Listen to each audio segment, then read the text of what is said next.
Gorgui Dieng managed to start in all 82 games for the Timberwolves a year ago and showed that he is a solid, role-playing big man in the NBA. After largely playing center in his first 3 seasons as a pro, Dieng started at power forward alongside Karl-Anthony Towns during the 201,617 campaign and played 82% of his minutes at the 4, according to basketballreference.com. Dieng averaged 10 points, 7.9 rebounds, and a career-high 1.9 assists per game. The most impressive thing about his play, perhaps, is that he shot 37% from three-point range on 43 attempts, more than doubling his previous career-high in attempts from long range.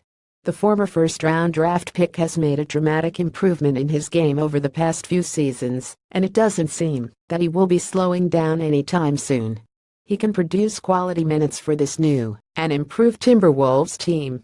This season could very well turn out to be a breakout season of sorts for Dieng, or he could find himself in a role very different than that which he's used to being. Best case scenario at this stage in the preseason, it seems as though Dieng will not start for the Timberwolves due to the addition of Gibson. So, of course, the best case scenario for him would be him being the NBA's 6th Man of the Year. While there is a lot of competition on the Timberwolves bench, namely the addition of Jamal Crawford and retention of Shabazz Muhammad, Dieng can make the argument that he is the most valuable piece of the bench.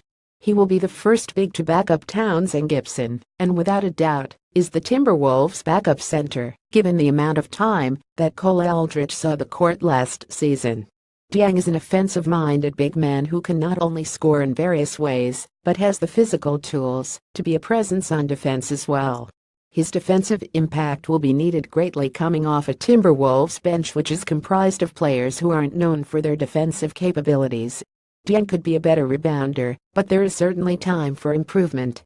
Dieng averaged 7.9 rebounds per game, and it is realistic for that number to improve.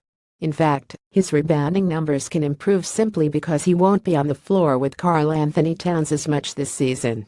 The Wolves drafted Dieng largely because of his ability to rebound and defend at the college level. Now that he has refined the rougher parts of his offense, there is no reason why he should not be a great two-way player. Worst case scenario: the worst case scenario for Dieng would be a decrease in efficiency. Dieng has proven that he can produce quality minutes from both the power forward or center position, but his new role for the Timberwolves may require him to do more than he's accustomed to. He's going into the season as the best player to come off the bench for the Wolves, and he will have to play that way. This may lead to a drop in not only his numbers, but his shooting percentages as well. Dieng has also worked very hard to be a reliable mid-range and, more recently, three-point shooter. While he may not shoot many threes, if Dieng were to lose that stroke, that can hurt him as well. The ability to shoot is a very valuable trait in the NBA, and Tom Thibodeau is surely counting on him to stretch the floor to some extent. There isn't a need to be a knockdown shooter at his position, but he must make the defense respect him. A lot of new weight will be added to Dieng's shoulders going into the season. Gorgui Dieng will be in a position that he's never been in before, and it will be interesting to see how he responds to it.